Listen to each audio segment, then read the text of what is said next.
сарайға кіріп келе жатырған Қарабалинді сол жерде күтіп алып, қолында болған ас үй пышағымен соңғысын денесінің кеудесінен, арқасынан және қолдарынан бірнеше мәрте бағыттап ауыр соққылар жасаған.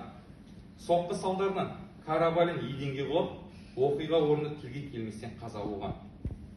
Осылайша көздеген екі адамды құқыққа қарсы қасақана бірнеше рет қазаға ұшыратып, қылмыстық құқық бұзушылық пиғылын нәтижелі түрде жеткен Сәрсенғалиев сарайды құлтап, үйге кіріп, қылмыстың ізін жасыру үшін түнгі уақытта сарайға баруды жоспарлап демалып қалған.